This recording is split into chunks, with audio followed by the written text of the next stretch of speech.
there is an important element that there could be an adverse effect if you do not follow the vratam and you visit the deity, adverse effect on the pilgrim.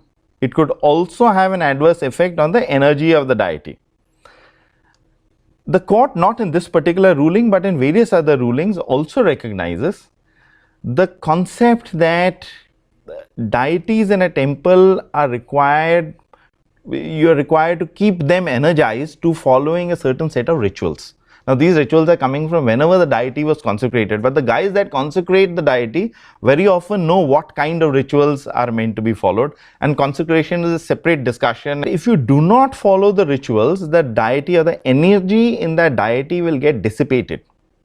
Initially it'll go down in strength, and ultimately you'll only be left with a rock or a piece of idol over there, and that's a meaningless piece of idol, because that, in our tradition, in our manner of approaching a certain deity, and deity being different from the Almighty God, a certain deity, the energy might no longer exist. So really you end up worshipping a piece of rock which is useless. So when you talk in terms of desecration of a deity by non-following or non-compliance of rituals, it is a notion that has also been accepted by the Supreme Court and is a function of law in our country for a good since the 1960s or 70s, whenever those rulings were there. But that's actually been recognized. Now here are things that might have weighed in some of the discussions, and at least when you read the Supreme Court ruling, it doesn't sort of clearly point to it, but it seems to suggest that these have had impacts.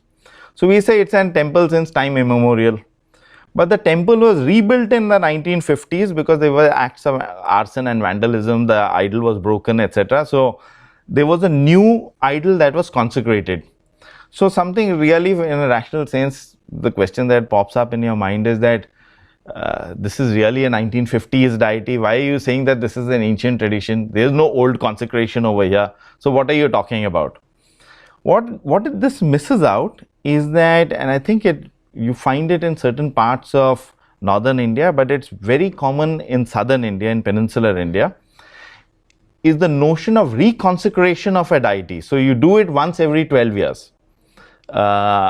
Because the question is, why is it done? And there is a certain very specified, strict process needed to be followed. It's not just the process. The people that do the consecration need to also do some penance before they come to do it. There is a certain energy play that happens in our tradition that is involved with a certain consecration process. So a deity, the recognition is that there are various energies post consecration. Over a period of time, all sorts of energies and distortions creep in, and there is a need to revitalize that energy, and therefore the tradition of reconsecration. So really the fact that this particular deity was reconsecrated in 1950s doesn't really hold so much water, because in almost all temples there is a process of reconsecration that happens. So every temple, however old, has been reconsecrated. There is a reconsecration process that happens every 12